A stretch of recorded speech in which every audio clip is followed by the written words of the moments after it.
Welcome to the Thrive Show. My name is Kim O'Neill, and today I have with me here Dr. Margaret Paul. Dr. Paul is a relationship expert, best-selling author of 10 published books, and co-creator of the Inner Bonding Self-Healing Process. She has appeared on Oprah and several other shows, and today is going to talk to us about the importance of self-love. Welcome, Dr. Paul. Thank you. So we're going to get right into it, and I first want to ask you, will you explain to us what self-love really is and why is it so important? Yeah, so, excuse me, so often people think that self-love has to do with like getting your nails done or taking a bath or something like that. But really, it has to do with taking responsibility for yourself on many different levels: physically, emotionally, spiritually, financially, relationally, organizationally, many levels of taking care of ourselves. It's like if you had an actual child, you don't just give the child a bath and say, oh, now you feel loved. You pay attention to the child, how they feel. You're there for them on many different levels. That's what we need to learn to do for ourselves. Yeah, that sounds like a very deep, committed to self and self-love process, Right. for sure. So how does one person's ability to love themselves make a difference in their relationships? Well, it makes a huge difference because when we're not loving ourselves, what we are doing is we're abandoning ourselves. And we generally abandon ourselves in four major ways. One is we stay up in our head. We've learned to do this as a child because we couldn't handle the pain of childhood. Many of us had very rough childhoods, and our feelings are in our body. So we go up in our head and we ignore what we're feeling. That would be like ignoring a child who's upset. Secondly, we judge ourselves harshly. Many of us were judged harshly by parents or peers or teachers, and we absorbed that, and now we do it to ourselves as a form of control, and it creates a lot of anxiety and depression and guilt and shame, just like it would with an actual child if you treated an actual child that way. And third is that we turn to various addictions. We numb out with all sorts of things. There's so much available to numb out with. And fourth is we make other people responsible for our feelings of safety and worth. When we do these in a relationship, we have no love to share. We are empty inside. We're abandoning ourselves in all these ways. We're making the other person responsible for our sense of worth and our sense of safety, our sense of lovability. Well, one of the problems is that we attract people at our common level of self-abandonment or our common level of self-love. So if you're in a relationship and you're abandoning yourself and wanting that person to take care of you and love you, they're doing the same thing. And both of you are going to be very, very disappointed.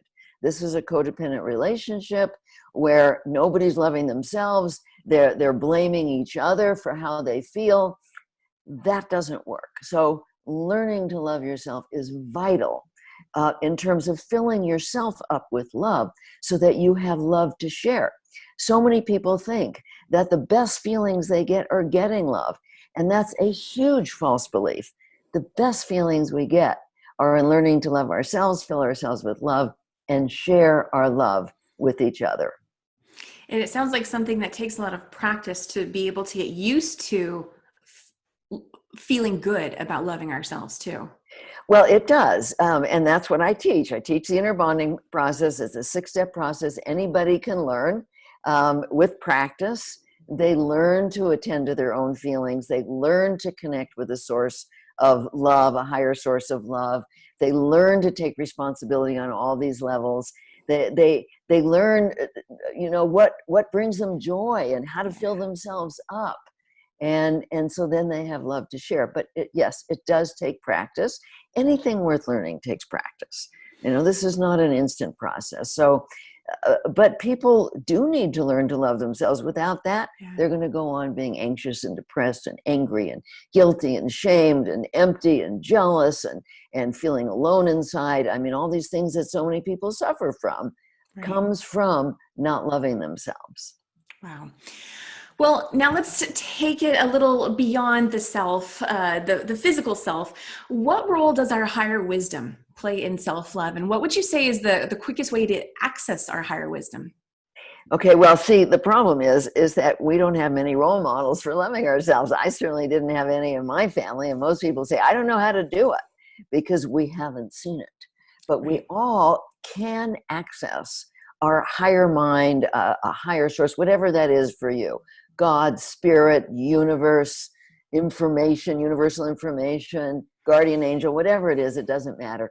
That information is there when you learn to access it. And so spirit exists at a higher frequency, which is the rate at which we vibrate, than we usually operate on. So we can see each other. If we vibrated like a hummingbird's wings, we wouldn't see each other. Um, and so we need to learn to raise our frequency, and we do it in two major ways. One is in the inner bonding process, basic to the process is intention. And there's only two intentions. One is the intention to learn about what's loving to ourselves and what's true. And the other is the intention to protect against pain with all our controlling, self-abandoning behavior. When we open to learning, when we make that conscious decision to open to learning about learning to love ourselves, our frequency goes up. It goes up for most people high enough to access that higher wisdom. The other thing we need is that the frequency of our body needs to be high enough. And this means no junk food. This means that we eat clean, organic, as much as we can, fresh food, because the junk food is very hard on our body and it lowers the frequency. And so we have to move beyond junk food and junk thoughts in order to raise our frequency high enough to access that guidance. And when we do that, it becomes actually simple. Took me years to have at-will divine connection, which I have now. It's a whole other way to live. It's a wonderful way to live. So, and everybody can achieve that. I'm not like particularly talented in that. I had to practice, I had to learn it. And everybody can learn to do that. And then you can open and discover the truth about so many false beliefs that you're operating from and what's loving to you, and bring in the energy and strength to take loving action for yourself. Thank you. Love, love, love what you're sharing with us. Will, you started to give us some steps. I want to ask you, will you teach the audience the first step, or just maybe just re-highlight what that first step is that they can take towards loving themselves right now? Yes, the first step is is traveling from the head to the body. It's a long journey for a lot of people, but it means learning to breathe and follow your breath and get inside your body, get into your heart and soul, rather than being always focused in your head, because your feelings are in your body. And if you're in your head, you're not going to know when you're feeling anything other than peace. And inner bonding is about going through these 6 steps anytime you feel anything other than peace. So the first step is you have to be aware of what you're feeling in order to do that. Then the second step is opening to learning about what's loving and connecting with that higher source. And the third step is doing an exploration process. I'm going through this really fast. Doing an exploration process to find out how you're treating yourself, what you're telling yourself that's causing anything less than peace, and what the beliefs are that are fueling that self-abandoning behavior. And the fourth step is going to our higher guidance again for the truth and what would be loving. Step 5 is taking loving action for ourselves. And step 6 is going back in to see how we feel. And if indeed we've taken a loving action, we're going to feel relief. We're going to feel a relief of pain, of guilt, of shame, of anger, anxiety, depression. We're going to feel relief when we take loving action for ourselves.